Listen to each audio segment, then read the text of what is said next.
Bonjour à tous et merci de regarder cette vidéo. Avant toute chose, j'aimerais préciser que cette vidéo est une partie 1. Donc si vous avez le temps, n'hésitez pas à venir me voir sur Twitch pour voir la suite du concept en live avec le lien dans la description. Vous pouvez également passer sur mon Discord. Merci à tous ceux qui le feront.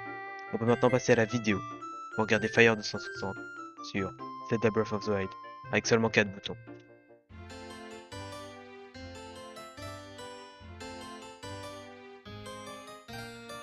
Avant de commencer, un petit récapitulatif du concept s'impose. J'ai uniquement le droit à 4 boutons. Le stick L pour me déplacer, le bouton A pour interagir, le bouton L pour les pouvoirs, et le dernier n'est pas celui que vous pensez. C'est l'arc. Vous vous demandez peut-être pourquoi l'arc et pas l'épée. C'est simple. Peut-être pour certains, vous l'avez déjà compris. Premièrement, l'arc est plus pratique d'une manière générale, notamment grâce au fait qu'il puisse atteindre des ennemis à distance. Ensuite, on en a besoin durant la seconde phase du combat contre Ganon. Ce dernier nécessitant d'être achevé avec l'arc de lumière. Bien évidemment, nous n'aurons droit à aucun des autres boutons durant cette vidéo. Après ces précisions, passons dans le vif du sujet, la vidéo. À la base, je partais confiant. Je me disais, allez, en 10 streams ça passe. Je n'étais même pas encore sorti du sanctuaire de la Renaissance que je me suis dit, peut-être que ça va être un peu plus compliqué quand même. En effet, un gros rocher qui est là pour apprendre aux nouveaux joueurs la mécanique d'escalade nous bloque le passage. Mais nous, on n'est pas un nouveau joueur. Et le rocher il nous gêne. Alors j'ai essayé de m'aider d'un tonneau pour passer. Et après quelques essais, j'ai réussi. Merci Julian. Après ça, je me suis battu contre un chuchu. Je vous laisse la séquence.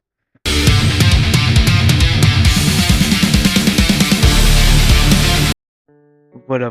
Je suis instantanément devenu votre youtubeur préféré avec cette séquence, mais revenons à notre défi.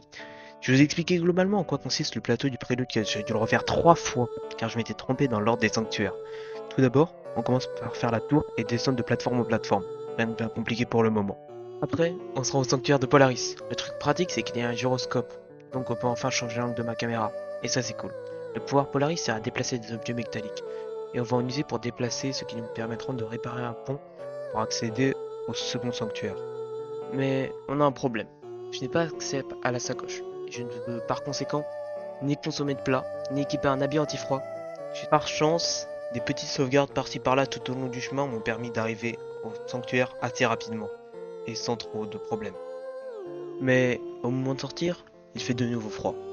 Mais cette fois je n'ai pas de save, donc j'ai dû sur les conseils d'un viewer, je lui passe d'ailleurs le bonjour, voler une massue à un bocoblin, l'enflammer et partir le plus vite possible. Après de nombreux essais infructueux, j'ai finalement réussi à passer de justesse.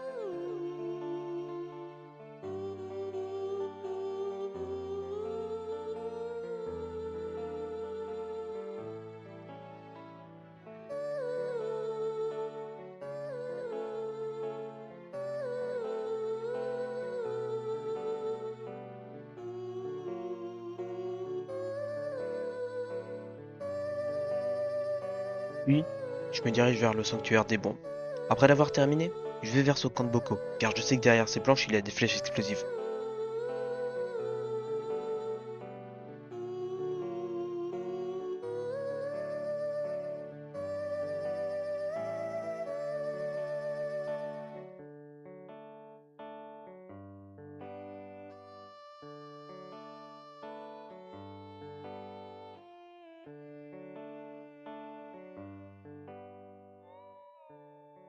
Après, j'utilise mes bombes pour faire tomber cet arbre et passer au-dessus du vide.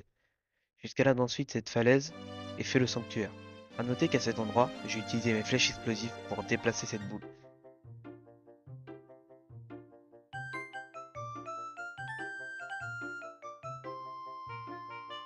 Il ne me restait plus qu'à me rendre au temple du temps pour obtenir un réceptacle de cœur et la paravoile, dont je n'ai aucune utilité, à part que le brouillard qui m'empêchait de partir jusqu'à présent s'est dissipé.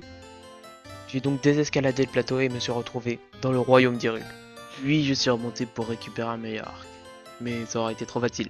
J'ai dû aller trouver un feu pour détruire mon arc actuel, retourner au sommet du temple, et enfin récupérer l'arc, même pas si incroyable finalement. Après ça, j'ai pris un cheval pour aller au village Cocorico, ce qui n'était pas très malin de ma part. Premièrement, je n'ai rien à faire à Cocorico. Deuxièmement, je ne peux pas descendre du cheval. J'ai dû faire tomber dans une rivière pour en descendre. Je me suis donc rendu à Illimite pour vendre quelques items rares que j'avais ramassés pour acheter des flèches explosives. Quelle ne fut pas ma surprise lorsque je découvris que je ne pouvais pas quitter l'interface. Comme si ce n'était pas assez, il s'est passé ça. Je suis célib, force. Moi aussi du coup. Ouais mais toi c'est depuis que t'es né. Ouais mes viewers sont pas très sympas. Mais bon, on a autre chose à faire que de se morfondre. Jusque là je me disais que ce que je cherchais était beaucoup trop spécifique pour qu'il y ait un tuto.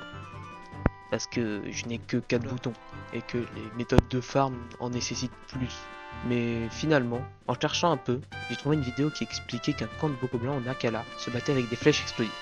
Et comme Akala est une raison où il pleut beaucoup, il est facile de récupérer des flèches car elles n'explosent pas à cause de la pluie.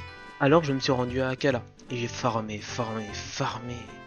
jusqu'à avoir 300 flèches. Je me suis donc dit que c'était suffisant et je suis parti en direction du château. Et je ne pensais pas que ce serait aussi dur. Mais j'ai tout de même vous expliquer la route. Tout d'abord, j'ai tué cet œil pour me diriger vers cette grotte. Ensuite, j'escalade la paroi à côté. Je monte encore un petit peu, j'esquive ce gardien et je continue. Ensuite, je prends cet escalier, je passe cet autre gardien et j'arrive à la chambre de Zelda pour avoir une save. Puis, au troisième quartier pour en avoir une plus proche. Après, je tire dans l'œil de ce gardien. Puis je me jette dans l'eau et je remonte. J'entre dans les seconds quartiers pour avoir ma troisième save. Je ressors, j'esquive tout le gardien et je détruis cet œil. Je passe ce pont, qui est le dernier avant d'atteindre Ganon.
Et je me retrouve face à l'ombre devant.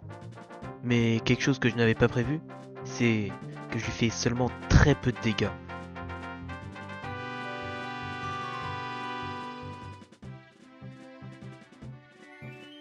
Pour moi, mon arc tape à 50, plus le bonus roi donné à la tête, plus la flèche explosive, qui fait 50. Donc pour moi, c'était large. Je travaille encore actuellement sur une solution pour pallier à ce problème.